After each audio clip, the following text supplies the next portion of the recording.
नमस्कार मित्रों, मैं डी सर। स्वागत है आप सब लोगों का मेरे अपने चैनल डी सर एकेडमी में। मित्रों देखिए, आज का जो वीडियो काफ़ी इम्पोर्टेंट होने वाला है क्योंकि ये दिसंबर का है। ये करंट अफेयर से रिलेटेड है और लेटेस्ट इसमें जो है अपडेशन है।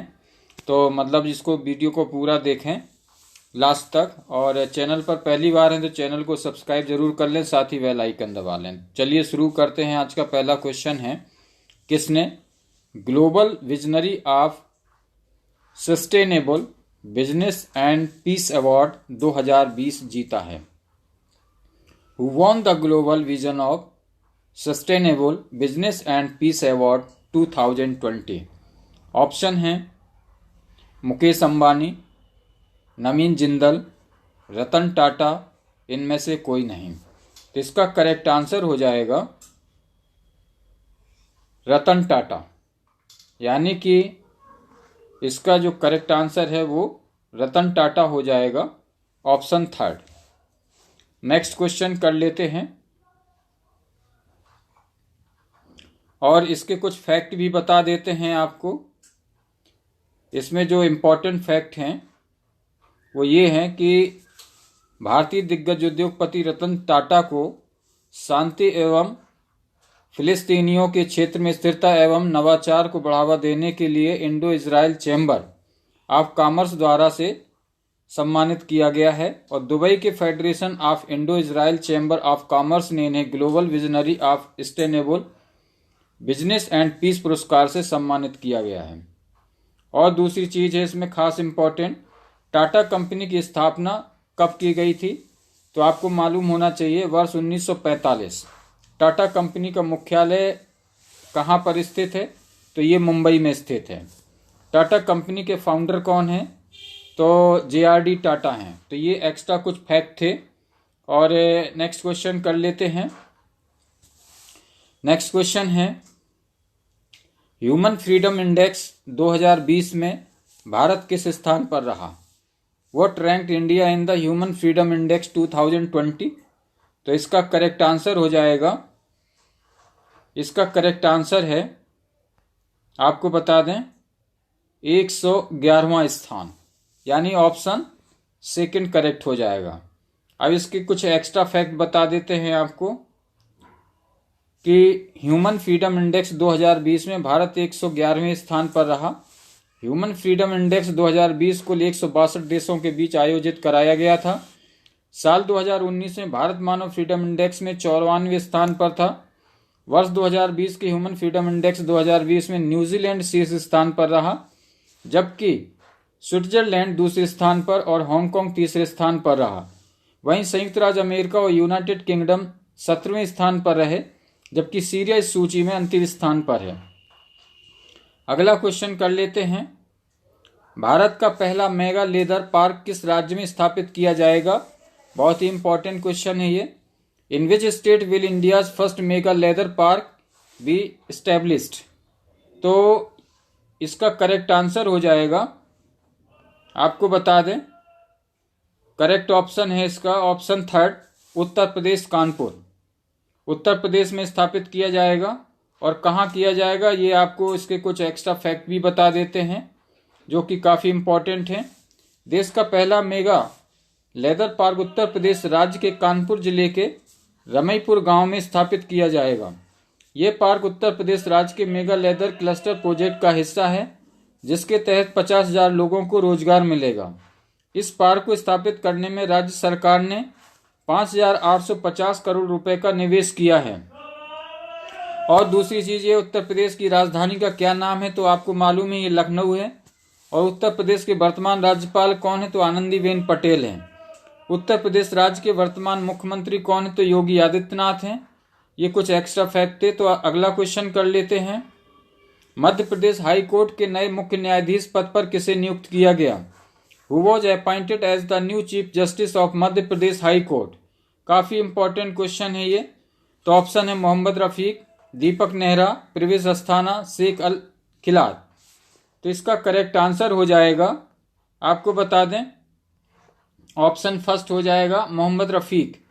और इसके कुछ एक्स्ट्रा फैक्ट हैं तो वो भी जान लें आप। मध्य प्रदेश हाई कोर्ट के नए मुख्य न्यायाधीश पद पर जस्टिस मोहम्मद रफीक को नियुक्त किया गया है। जस्टिस मोहम्मद रफीक इससे पहले उड़ीसा राज्य के मुख्य न्यायाधीश पद पर नियुक्त थे। मध्य प्रदेश हाई कोर्ट की इंदौर खंडपीठ में पदस्थ जस्टिस सतीश चंद्र शर्मा को कर्नाटक हाई कोर्ट का चीफ जस्टिस नियुक्त किया गया है। मध्य प्रदेश की राजधानी का क्या नाम है, आपको पता होना चाहिए, ये भोपाल है। मध्य प्रदेश के वर्तमान मुख्यमंत्री कौन है, तो शिवराज सिंह चौहान हैं। अगला क्वेश्चन कर लेते हैं, किस भारतीय उद्यमी को young champion of the earth 2020 पुरस्कार मिला है? Which Indian entrepreneur received the young champion of the earth 2020 award? तो देखिए 4 ऑप्शन है इसमें, आपको बता दें, सचिन यादव, दिवेश नारायण, विद्युत मोहन और महेश जोशी। तो इसका करेक्ट आंसर इसका हो जाएगा विद्युत मोहन, यानी ऑप्शन 3 करेक्ट हो जाएगा। और इसके भी कुछ एक्स्ट्रा पॉइंट है तो आप जान लें। संयुक्त राष्ट्र पर्यावरण कार्यक्रम ने भारतीय उद्यमी विद्युत मोहन यंग को चैंपियन ऑफ द अर्थ विजेता सम्मान से सम्मानित किया है। और ये पुरस्कार हर वर्ष 30 वर्ष से कम आयु के साथ उद्यमी को दिया जाता है। विद्युत मोहन संवैधानिक रूप से एक इंजीनियर हैं और टाका चेयर के से संस्थापक हैं। वे किसानों को अपशिष्ट खेतों के अवशेषों पराली को खुले में जलाने से रोकने एवं रसायनों की मदद से उनकी अतिरिक्त आय को अर्जित करने में मदद करते हैं। तो अगला क्वेश्चन है, जेवर ग्रीन फील्ड हवाई अड्डे का नाम बदलकर क्या रखा गया है? व्हाट वाज द जेवर ग्रीन फील्ड एयरपोर्ट रिनेम्ड?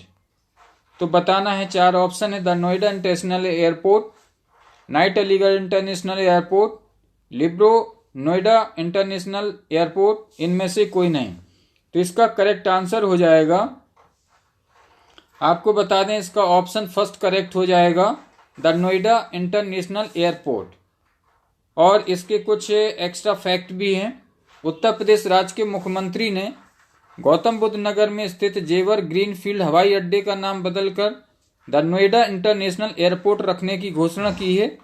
इस हवाई अड्डे का निर्माण 4 चरणों में किया जाएगा, जिसके शुरुआती क्षमता 1.2 करोड़ यात्री प्रतिवर्ष होगी और बाद में अलग अलग चरणों में बढ़ते हुए वर्ष 2050 तक 7 करोड़ प्रति वर्ष तक की जाएगी।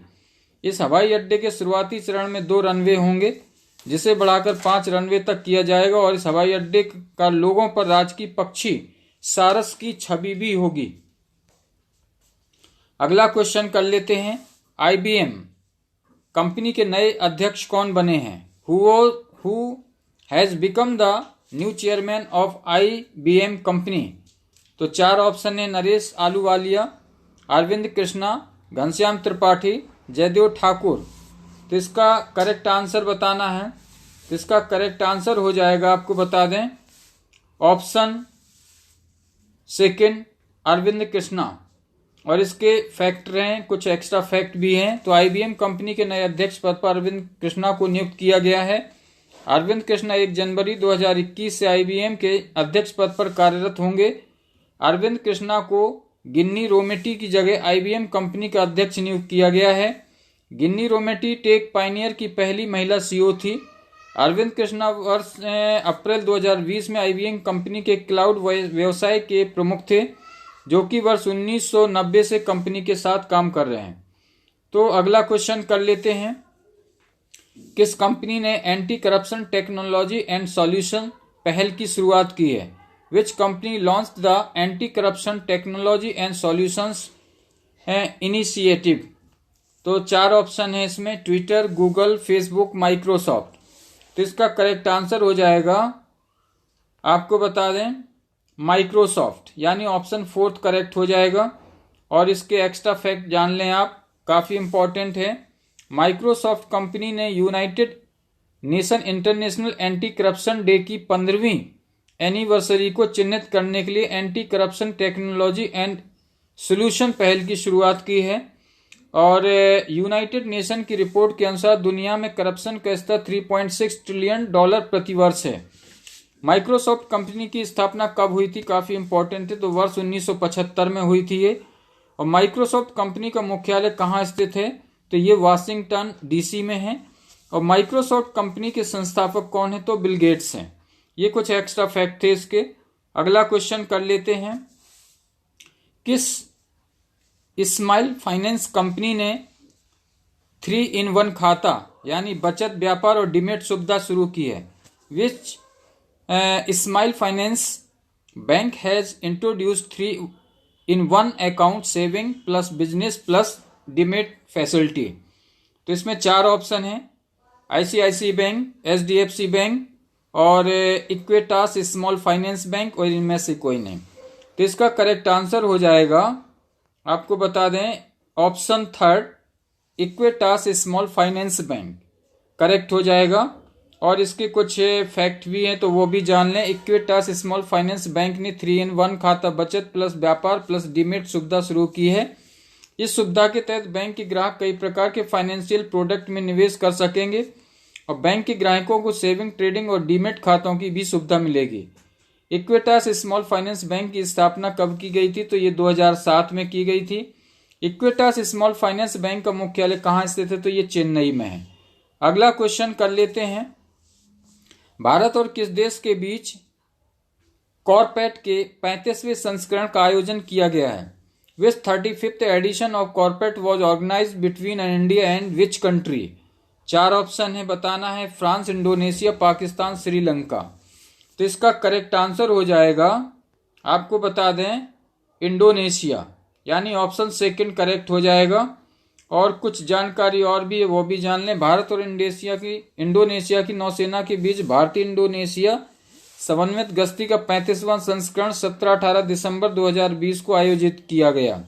इस अभ्यास में स्वदेश निर्मित मिसाइल भारतीय नौसेना जहाज INS कुलिस और P-81 समुद्री पेट्रोल एयरक्राफ्ट MPA ने इंडोनेशिया के नौसेना जहाज KRI कट न्यायाधीन और कापिटन पेटीमुरा पश्चिम श्रेणी का कार्वेट और इंडोनेशियाई सेना का एक MPS नौसेना समन्वित गश्ती ने हिस्सा लिया है। और ये अभ्यास दोनों देशों के सेनाओं के बीच तालमेल को बेहतर बनाने के लिए आयोजित किया जाता है।